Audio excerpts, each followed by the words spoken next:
எல்லோருக்கும் வணக்கம். யாருங்க இவர் சரியான தற்குறி மாதிரி இருக்கிறாரு அப்படின்ற மாதிரி நம்ம நிஃப்டி என்ன பண்ணியிருக்கு அப்படின்னா, காலையில் நெகட்டிவ்ல இருந்தால் அப்புறம் பாசிட்டிவ், மறுபடியும் நெகட்டிவ், பாசிட்டிவ், நெகட்டிவ், மறுபடியும் ஃப்ளாட் அப்படின்ற மாதிரி மார்க்கெட்டை முடிச்சிருக்கு.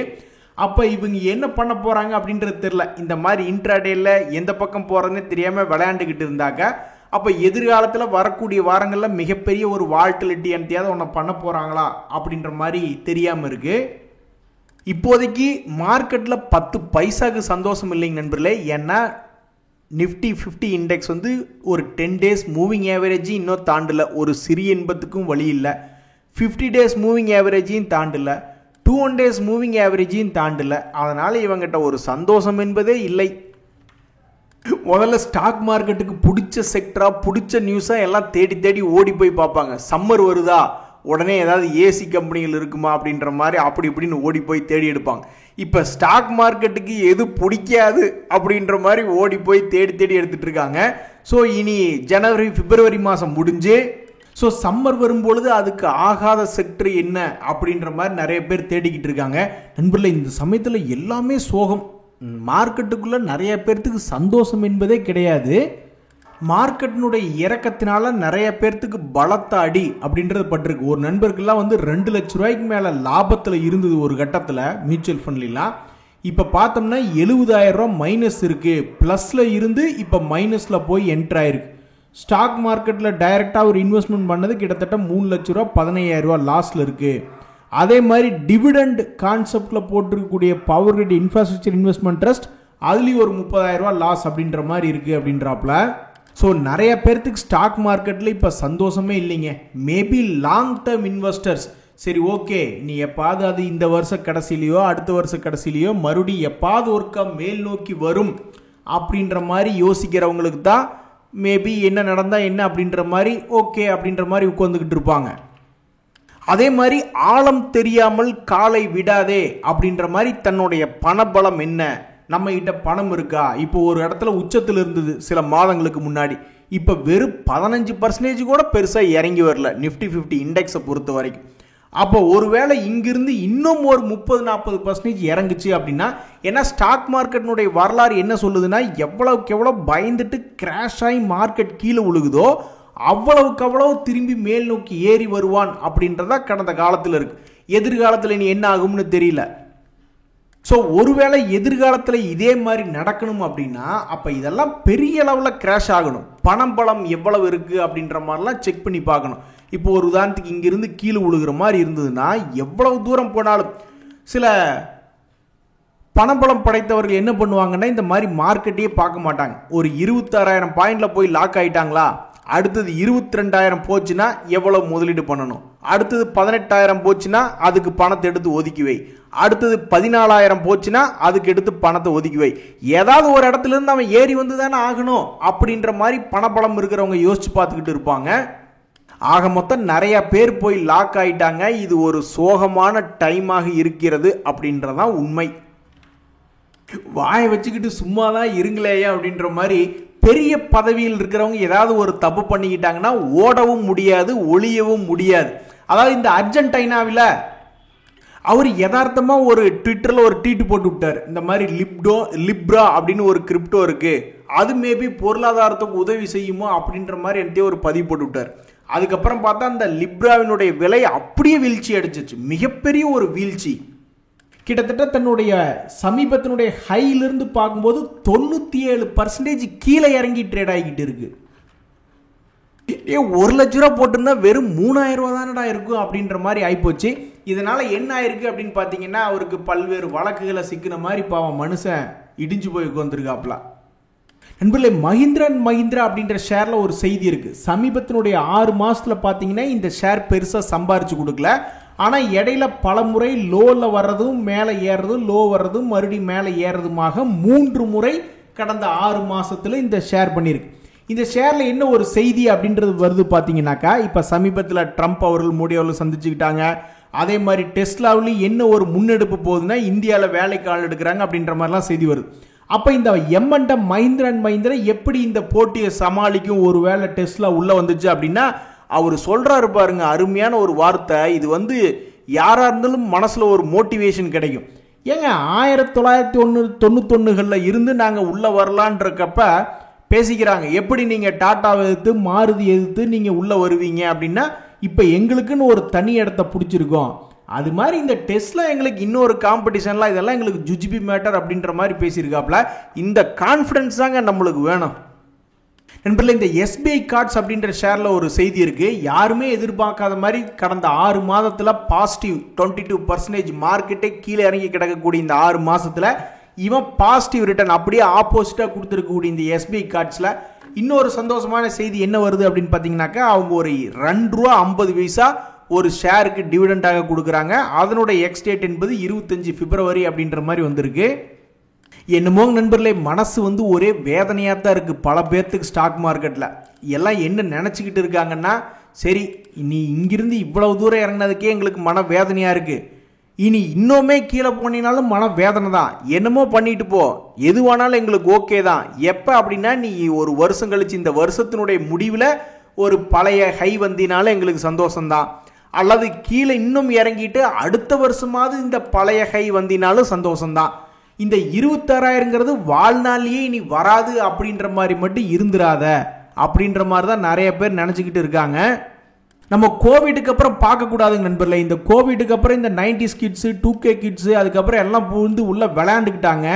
அதனால் அதுக்கு 2020க்கு முன்னாடி ஏதாவது செய்திகள் இருக்கா? இந்த 200 days மூவிங் ஆவரேஜ் கீழே போயிட்டு எவ்வளவு நாள் தொடர்ந்து கீழே இருந்திருக்கா அப்படின்ற மாதிரி பார்த்தோம்னு வச்சிங்களேன்.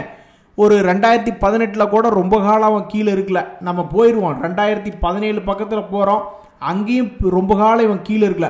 வந்துட்டான். ஒரு காலத்தில் நீங்கள் பார்த்தீங்கன்னாக்கா 2015 ஜூலை மாதத்தில் இப்படி தான் ஒரு இடம் வீக்காகி கீழே ஆரம்பிச்சிருக்கான். அப்போ 8200 இருந்துருக்கு நிஃப்டி. 8200 6800 வரைக்கும் கீழே போயிட்டு அதுக்கப்புறம் மறுபடியும் ஒரு மாதிரி ரெக்கவரி ஆயிருக்கான். அதுக்கு அவன் எடுத்துக்கொண்ட காலங்கள்னு பார்த்தா கிட்டத்தட்ட ஒரு வருஷமாக 200 days மூவிங் ஆவரேஜ் கீழே இருந்திருக்கா. அப்படின்றது எப்போ நடந்திருக்குன்னா கிட்டத்தட்ட 10 வருடங்களுக்கு முன்னாடி நடந்திருக்கு. இப்போ நம்ம 10 வருஷம் கழிச்சு இருக்கோம். இப்போவும் இந்த மாதிரி என்னத்தையாவது ஒன்று பண்ண போறானா அப்படின்றது தெரியல. பட் நீ என்ன வேணாலும் பண்ணிக்க, ஒன்னா இந்த வருஷ கடைசி அல்லது 2026 கடைசியிலையாவது மறுபடியும் மேல் நோக்கி 26,000 வந்துரு அப்படின்ற மாதிரி தான் இந்த SIP போடுறவங்களாம் நினச்சிக்கிட்டு இருப்பாங்க. ஏன்னா அவங்க daily SIP, weekly SIP, monthly SIPன்னு போட்டுக்கிட்டு இருப்பாங்க. 2 வருஷம் கழிச்சு உன்னை நான் மீட் பண்ணுறேன் அப்படின்ற மாதிரி தான் அவங்க உட்காந்துக்கிட்டு இருப்பாங்க. ஏன் அப்படி அவங்க பொதுவாக இப்படி 2-3 வருஷமா அப்படியே உட்காந்து பொறுமையை ஏன் பார்த்துக்கிட்டு இருப்பாங்கன்னா, இப்படி தான் டக்குன்னு ஏதாவது நடந்துடும். சம்பந்தமே இல்லை, ஏதாவது ஒரு சம்பந்தம் இருக்கா, மார்க்கெட்டே சரியில்லை. இருந்தாலும் இன்னைக்கு JPM ஆட்டோன்னு ஒரு ஷேர் அவன் 16% ஏறி இருக்கான். கடந்த 6 மாசத்துல அவன்லாம் கீழே 30% இறங்கி கிடந்தவன் தான். ஆனால் திடீர்னு பார்த்தா இன்னைக்கு 16% மாதிரி டக்குன்னு எனத்தையாவது ஒன்று ஸ்டாக் மார்க்கெட்டில் பண்ணி விட்டுருவான். ஏஜிஸ் லாஜிஸ்டிக்ஸ்னு ஒரு ஷேர் அவன் எனத்துக்கு இன்னைக்கு 11% ஏறினானே தெரில. அவனுக்கு கடந்த 6 மாசத்துல பார்க்கும்பொழுது 5% நெகட்டிவ் ரிட்டர்ன் தான் கொடுத்துருக்கான். இந்த மாதிரி ஏதாவது ஒன்று டக்குன்னு ஸ்டாக் மார்க்கெட்டில் நடந்துரும் அப்படின்றதுனால தான் தொடர்ந்து ஸ்டாக் மார்க்கெட்டை கட்டி பிடிச்சே படுத்துக்கிட்டு கிடப்பாங்க. ஒரு கறி விருந்துக்கு போகிறோம், அப்போ தான் பார்த்து நம்ம சாப்பிட்லாம் அப்படின்னு ஒருத்தர் எந்திரிச்சு போனோடனே உட்காந்துருப்போம் இடம் பிடிச்சி. ஏய் நீ எங்கே இருக்கேன்னு ஒருத்தர் தேடிட்டு வந்து உங்கள் பெரியப்பா உன்னை கூப்பிட்டே இருக்கார், நீ பாட்டுக்கு வந்து சாப்பிட போட்டேன்னு சொல்லி நம்மளை எழுப்பி கூட்டிகிட்டு போயிடுவாங்க. அது மாதிரி தான் பாட்டம் நீ எங்கே எங்கேதாயா இருக்க அப்படின்னு ஒவ்வொருத்தரும் தேடிக்கிட்டே இருக்காங்க. கொஞ்சம் சொல்லியா நீ எந்த இடத்துல தான் இருக்க, அதாவது எந்த இடத்துல இருந்து திரும்புவ, அந்த பாட்டம் எங்க இருக்கு? 2 நாளைக்கு முன்னாடி வந்த லோ 22,700, அதுதான் உன்னுடைய பாட்டமா? அல்லது 21,700 உன் பாட்டமா? அல்லது 20,700 உன் பாட்டமா? அல்லது 17,000 உன் பாட்டமா? எதுதாயா உன் பாட்டம் அப்படின்னு தெரியாம மக்கள் புலம்பிக்கிட்டு இருக்காங்க. ஸோ சத்தியமா அந்த பாட்டம் அப்படின்றது எங்க இருக்குன்னு யாருக்குமே தெரியாது. ஸோ ஸ்டாக் மார்க்கெட்ல இது வரைக்கும் ட்ரேட் பண்றவங்க எல்லாருமே பெரும்பாலும் மனசுல ஒன்று நினைப்பாங்க, அது மார்க்கெட்ல ஒன்று நடக்கும். அதனால அது எப்போ திரும்புங்கிறது யாருக்குமே தெரியாது. ஆனால் ஒன்று தான் ஸ்டாக் மார்க்கெட் சொல்லியிருக்கு இதுக்கு முன்னாடி கடந்த கால வரலாறு வச்சு. எவ்வளவுக்கு எவ்வளவு நான் கீழே இறங்குகிறேனோ, எவ்வளவுக்கு எவ்வளவு என்னுடன் சேர்ந்து பயணிக்கிறார்களோ அவர்களுக்கு ஒரு நாள் நான் பெரிதாக தருகிறேன். காரணங்கள் அன்றி எதுவும் நடந்து விடாது பாலகுமாரா அப்படின்ற மாதிரி ஒரு தத்துவத்தை சொல்வது போல்தான் இந்த நிஃப்டி 50 இண்டெக்ஸ் இருக்கிறது. கோல்டும் பிட்காயின் தொடர்ந்து பட்டை கிளப்பிட்டே தாங்க நண்பர்களே இருக்காங்க. ரெண்டு பேருமே தன்னுடைய வாழ்நாளின் உச்சத்துக்கு பக்கத்திலேயே தான் இருக்காங்க. கோல்டு இப்பவும் தன்னுடைய லைஃப் ஹை பக்கத்தில் தான் ட்ரேட் ஆகிட்டு இருக்கு. பிட்காயின் 1 லட்சத்துக்கு பக்கத்தில் தான் ட்ரேட் ஆகிட்டு இருக்கு. இந்த சமயத்தில் இன்னைக்கு ஒரு முக்கியமான செய்தி என்ன அப்படின்னு பார்த்தீங்கன்னா, இந்த டாடா மோட்டார்ஸ் அப்படின்ற ஷேர், அந்த ஷேர்ல ஒரு செய்தி என்ன அப்படின்னு பார்த்தீங்கன்னா, இந்த CLSA அப்படின்றவங்க வந்து இந்த ஸ்டாக்கினுடைய ரேட்டிங்கை அப்கிரேட் பண்ணியிருக்காங்க, அவங்களுடைய ரேட்டிங் அப்கிரேட் பண்ணியிருக்காங்க அப்படின்ற மாதிரிலாம் செய்திகள் நம்ம மீடியாக்களில் பார்க்குறோம். அந்த செய்திகள்னால இன்னைக்கு காலையெல்லாம் பாசிட்டிவ்ல தான் இருந்தது டாடா மோட்டார். கடைசியில் பார்த்தா ஃப்ளாட் க்ளோசிங் தான். ஸோ இன்னைக்கு மார்க்கெட்டில் இந்த டாடா மோட்டர்னுடைய ஷேரினுடைய விலை மேலே கீழே இறங்கி இறக்கக்கூடிய இந்த வால்டிலிட்டி ஏன் வந்ததுன்னா, இந்த சொல்லடியும் ஒரு காரணமாக இருக்கு. நண்பர்களே, வாரன் பஃபட் அவர்களை தெரியும் இல்லையா? அவங்களுக்கு எவ்வளவுதான் வயசானாலும் அவருடைய முடிவுகள்லாம் வந்து வேற லெவலில் இருக்கு. தொடர்ந்து பணத்தை வந்து கேஷாக வச்சுக்கிட்டே இருக்காப்புல. எதுக்குன்னா, என்னைக்கு இருந்தாலும் ஒரு நாள் மார்க்கெட்டு சமீபத்தில் ஏதாவது கும்பா பாடுச்சுன்னா அதை ஃபுல்லாக இறக்கணும் அப்படின்ற மாதிரி ரொம்ப பெரிய அளவில் கேஷை மெயின்டைன் பண்ணிக்கிட்டே இருக்காப்புல. ஆனால் அதே சமயத்தில் அவர் சில ஷேர்களை வாங்கவும் செஞ்சிருக்கார். அப்படி என்ன ஷேர் வாங்கியிருக்காருன்னா, அது அமெரிக்க ஷேர்களை வாங்கியிருக்காரு. ஆனால் அது என்ன செக்டரில் இருக்கக்கூடிய பங்குகள் அப்படின்ற மாதிரி பார்த்தோம்னாக்கா, ஒன்று பிஸா ரிலேட்டடான ஃபுட் ரிலேட்டட் தான், இன்னொன்றுமே வந்து அது ஒரு மாதிரி சரக்கு சம்பந்தப்பட்ட ஒரு விஷயம், அதுவும் வந்து அந்த ட்ரிங்கிங் ரிலேட்டடான ஒரு பிராண்டு தான். ஸோ மனுஷன் செஞ்சுரி போட போறாரு தன்னுடைய வயசுல, இருந்தாலும் அவருடைய மைண்டில் எந்த மாதிரி தோணுது, எப்படி முடிவு எடுக்கிறாரு அப்படின்ற மாதிரி பார்த்தோம்னாக்க ஃபுட் ரிலேட்டடான முடிவுகள் தான் இப்போதைக்கு எடுத்திருக்காரு. எவ்வளவு பெரிய ஆள் வாரன் பஃபட், அவரே வந்து கையில் காசை வச்சுக்கிட்டு சுற்றிக்கிட்டு இருக்காரு, ஏதாவது ஆப்பர்ச்சுனிட்டி கிடைக்குமான்னு. ஆனால் இங்கே இந்தியாவில் பல ரீட்டைல் முதலீட்டாளர்கள் இருக்கிற பணத்தை பூரா கொண்டு போய் நல்ல ஒரு உச்சத்தை சொல்லுங்க அப்படின்னு 26,000 பிம்பிளிக்கு பியாபின்னு சொல்லியிருக்காங்க. உடனே அங்கே கொண்டே மொத்த பணத்தை இறக்கி விட்டுட்டு, எப்படா நீ உன்னுடைய அடிவாரம் எங்கே, where is your turning point, where is the bottom, where is the bottom, எங்கே மார்க்கெட் திரும்பும் அப்படின்ற மாதிரி நம்ம பாட்டு தேடிக்கிட்டு மனசை ரொம்ப சோகமாக்கிக்கிட்டு தெரிஞ்சுக்கிட்டு இருக்கோம். நண்பர்களே, காலையிலாம் இந்த நிறைய ஃபார்மா ஸ்டாக்ஸ் ரொம்ப பாப்புலரான வேறு சில பங்குகள்லாம் அடி வாங்கிக்கிட்டு இருந்தான். நிறுத்துங்க, அவங்கள போட்டு ஏன் அடிக்கிறீங்க, என்னை போட்டு அடிங்க அப்படின்ற மாதிரி குறிக்க ஓடி வந்து விழுந்து ரொம்ப பாப்புலரான கம்பெனிஸ் இன்னைக்கு டாப் லூசர்ஸாக இருக்காங்க அப்படின்ற செய்திகளை வாங்கிக்கிட்டது யாருன்னா, இந்த கிரெடிட் ஏசிசின்னு ஒரு ஷேர். காலையில் அவன் கொஞ்சம் ஃப்ளாட்டாக தான் இருந்தான், கடைசியில் க்ளோசிங்கில் பார்த்தா 7% காலியாகி டாப் லூசர்ஸ் அப்படின்ற இடத்துல இவன் ஒரு பேர் வாங்கியிருக்கான். அதே மாதிரி தான் இந்த ஏசிஐன்னு ஒரு கம்பெனி, ஆர்கேன் கெமிக்கல்னு ஒரு கம்பெனி, அவன்லாம் காலையில் பாசிட்டிவ்ல தான் இருந்தான் 450 பக்கத்தில். என்ன நினச்சானு தெரியல, குறுக்க போய் ஓடி விழுந்துட்டான், என் மேலே எல்லாரும் ஏறி மிதிச்சு நடந்து போங்க அப்படின்ட்டு. ஸோ அப்போ இன்னைக்கு 2 பாப்புலரான பங்குகள் ஏதாவது பாசிட்டிவ் சைட்லேருந்து கீழே விழுந்துடுச்சு அப்படின்ற மாதிரி ஏதாவது பங்குகள் இருக்கா, அந்த மாதிரி நியூஸ் ஏதாவது இருக்குன்னா இந்த 2 ஷேர் நியூஸ் இருக்கு. இந்த சந்தானம் அவர்கள் ஒரு படத்துல போய் குறுக்கு நீட்டி படுத்துட்டு என்னை தாண்டி போப்பா அப்படிமா, அது மாதிரி இவங்க 2 பேரும் போய் இன்னைக்கு மார்க்கெட்ல குறுக்கு போய் படுத்துட்டாங்க.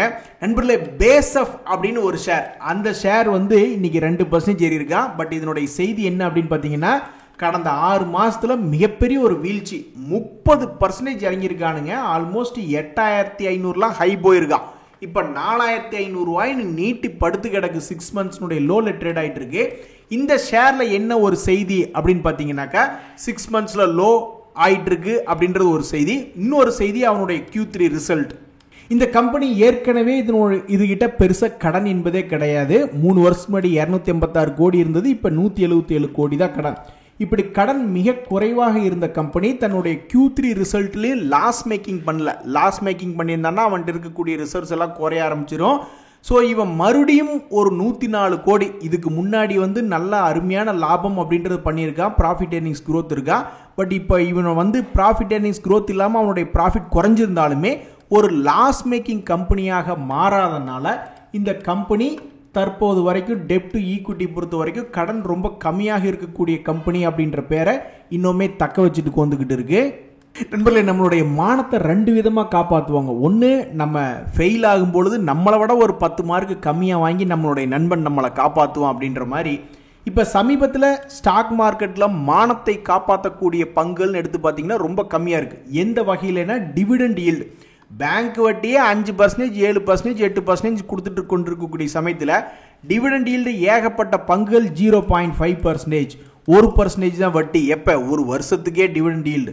அந்த மாதிரி இருக்கக்கூடிய சமயத்தில் சில பங்குகள் 4%, 5%, 7% டிவிடெண்ட் ஈல்டு கொடுக்கக்கூடிய பங்குகள் இருக்குது. அப்பேற்பட்ட பங்குகளில் ஒரு பங்கு தான் இந்த சிஎஸ்சி லிமிடெட் அப்படின்ற ஷேர். இதனுடைய செய்தி என்னென்னா, தற்போதைக்கு இதனுடைய டிவிடெண்ட் ஈல்டு என்பது 3.42% போய்கிட்டு இருக்கு. இந்த பங்கு சமீபத்தில் இந்த வருஷத்தில் 210 ரூபாய்க்கெல்லாம் போயிருக்கான். பாருங்க எப்படி 210 ரூபா வரைக்கும் போயிட்டு இப்போ 130 ரூபாயில ட்ரேட் ஆகிட்டு இருக்கா. இது என்ன பிரமாதம்? சில வருடங்களுக்கு முன்னாடி இந்த பங்கு வெறும் 70 ரூபாயில ட்ரேட் ஆகிட்டு இருந்தான். 70 ரூபாயில ட்ரேட் ஆகிட்டு இருக்கும்போது இவனுடைய டிவிடெண்ட் ஈல்டெல்லாம் அப்போ 5க்கு மேலே இருந்திருக்கும். யோசிச்சு பாருங்க. அதுக்கப்புறம் அவன் 200 ரூபா வரைக்கும் போய்கிட்டு கடைசியில் இப்போ 100 ரூபாயில வந்து ட்ரேட் ஆகிட்டு இருக்கான். இதனுடைய டிவிடெண்ட் ஈல்டு என்பது தற்போதைக்கு 3ஆக போய்கொண்டிருக்கிறது. நண்பர்களே, ஸ்டாக் மார்க்கெட்டில் ரொம்பவுமே வாலட்டிலிட்டியாக இருக்கிறது, அதே மாதிரி ரொம்பவுமே பணம் அதிகமாக சம்பாரிச்சு கொடுக்கக்கூடிய செக்டர்னா இந்த ஐடி செக்டர் மற்றும் ரியல் எஸ்டேட் செக்டர். அந்த செக்டரில் சில ஷேர்களை என்ன ஆயிருக்கு, எவ்வளவு தூரம் தன்னுடைய உச்சத்திலிருந்து கீழே இறங்கியிருக்கான் அப்படின்ற செய்தி பார்த்தீங்கன்னு வச்சிங்களேன், ரொம்ப சுவாரஸ்யமான செய்தியாக இருக்குது. இந்த சயண்ட் அப்படின்ற ஷேர் கிட்டத்தட்ட 40% தன்னுடைய ஹையிலிருந்து கீழே இறங்கி ட்ரேட் ஆகிட்டு இருக்கான். பார்த்தீங்களா நண்பர்களே, ஐடி துறை தான் ஃப்ளக்சுவேஷன் ஆகக்கூடியது தான், நல்லா சம்பாதிக்கக்கூடியது தான். ஆனால் கிட்டத்தட்ட 40% உச்சத்திலிருந்து காலி என்பது தான் அந்த ஸ்டாக்கினுடைய செய்தி. அதே மாதிரி இந்த சோபாவில் என்ன நியூஸ் அப்படின்னு பார்த்தீங்கன்னா, இதுவும் ரியல் எஸ்டேட்டில் இருக்கக்கூடிய ஒரு பங்கு, மேலங்கீழே ஏறி இறங்கக்கூடிய பங்கு. இப்போ இவன் என்ன பண்ணி வச்சிருக்கான்னா, தன்னுடைய உச்சத்திலிருந்து அவனுக்கு கிட்டத்தட்ட ஒரு 40-50% இறங்கி கிடக்கிறான். ஸோ ஸ்டாக் மார்க்கெட்டில் கம்ப்ளீட்டாக மார்க்கெட் ரிஸ்க் என்பது ரொம்ப ஹியூஜ், ரொம்ப அளவுக்கு அதிகமான ஒரு மார்க்கெட் ரிஸ்க் என்பது இதுதான். ஸ்டாக் மார்க்கெட்டில் நல்ல செக்டராக இருக்கும், சம்பாதிக்கக்கூடிய செக்டராக இருக்கும், வால்டிலிட்டியாக இருக்கக்கூடிய செக்டராக இருக்கும். கடைசியில் பார்த்தா இப்படி 40-50% அசால்ட்டாக இறங்கி கிடப்பானுங்க.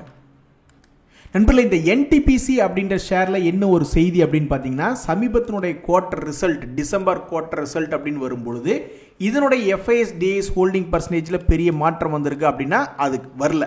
அதாவது எந்த ஒரு பங்குல வந்து டிஎஸ் எஃப்ஐஎஸ்னுடைய ஹோல்டிங் பெருசாக மாற்றம் இல்லை அப்படின்ற மாதிரி எடுத்து பார்க்கறதுல இந்த என்டிபிசி அப்படின்ற ஷேர் வந்திருக்கு. ஆனால் அதுக்கு நீ இவன்லாம் தப்பிச்சிருப்பானோ அப்படின்ற மாதிரிலாம் நினச்சிக்காதீங்க. எஃப்ஐஎஸ் விற்கக்கூடிய பங்குகள் தானே இறங்கியிருக்கும் அப்படின்ற மாதிரி நீங்கள் நினச்சிக்கிட்டு இருந்தீங்கன்னா ஐ ஆம் வெரி சொரினே அப்படின்ற மாதிரி இந்த பங்கு என்ன பண்ணியிருக்கான்னு பாருங்கள். எஃப்ஐஎஸ் டிஎஸ் ஹோல்டிங்கினுடைய பர்சன்டேஜ் மாறவே இல்லை. இருந்தாலும் இந்த பங்குனுடைய வீழ்ச்சி என்பது 400 ரூபாய் ரேஞ்சிலிருந்து 300 ரூபாய்க்கு வந்து ட்ரேட் ஆகிட்டு இருக்குது. பாவம், என்னதான்டா பண்ணீங்க? பப்ளிக்னுடைய ஹோல்டிங் பர்சன்டேஜும் 3.83, அதுலேயும் ஒன்றும் பெருசாக மாறவே இல்லை. செப்டம்பருக்கு அப்புறம் அக்டோபர், நவம்பர், டிசம்பர் அப்படின்ற சமயத்தில் பார்த்தீங்கன்னா அதுலேயும் பெருசாக மாறல. எஃப்ஐஎஸ்டிஎஸ்லையும் பெருசாக மாறல. இந்த ப்ரொமோட்டர்ஸு கொஞ்சம் கூட விற்கவும் இல்லை, வாங்கவும் இல்லை, அதே ஹோல்டிங் பர்சன்டேஜ் அப்படியே இருக்குது. அப்போ என்னதான், யார் தான் இந்த வேலையை பண்ணது அப்படின்றது மிகப்பெரிய ஆச்சரியமாக இருக்குது. ஒரு மாயாஜாலம் மாதிரி அவன் கும்பா பாடணும்னு அவனுடைய நெத்தியில் எழுதி ஒட்டியிருப்பாங்க போல். யாருமே இதை பெருசாக வாங்கி விற்கல அப்படின்ற மாதிரி ஷேர் ஹோல்டிங் பேட்டர்னில் எந்த சேஞ்சுமே இல்லை. இருந்தாலும் கும்பமுத்திரையை வாங்கிக்க அப்படின்னு அவன் நெத்தியில் பிடிச்சி கிட்டத்தட்ட ஆல்மோஸ்ட் ஒரு ஷேருக்கு 150 ரூபா பக்கம் இறக்கி விட்டாங்க. ஸோ ஸ்டாக் மார்க்கெட் என்பது ரொம்பவுமே விசித்திரமானது நண்பர்களே. அதில் மார்க்கெட் ரிஸ்க் என்பது ரொம்பவுமே அதிகமாக இருக்குது. இதுக்கு சான்று என்ன அப்படின்னு பார்த்தீங்கன்னா, இந்த மாதிரி பல பேரினுடைய மனக்குமரல் தான். ஸோ எல்லாருமே ஒரு மாதிரி ரொம்ப கஷ்டமான காலத்தை தாண்டி போயிட்டு இருக்கோம். இதுக்கு முதல் முக்கிய காரணம் என்னென்னா, ஒரு சிறிய இன்பம் கூட இல்லை மார்க்கெட்டில். இந்த நிஃப்டி 50 இண்டெக்ஸ் என்பது ஒரு 10 days மூவிங் ஆவரேஜ் கூட இன்னும் தாண்டல. அப்புறம் எப்படி ஒரு சிறிய இன்பமாவது இருக்கும்? எங்கேயுமே பெருசாக இன்பம் என்பதே இல்லை அப்படின்ற மாதிரி தான் தற்போதைய ஸ்டாக் மார்க்கெட் நிலவரம். இன்றைய செய்திகள் அனைத்தும் உங்களுக்கு உதவியாக இருந்ததுன்னா எனக்கு மகிழ்ச்சி தான். ரொம்ப நன்றி, வணக்கம்.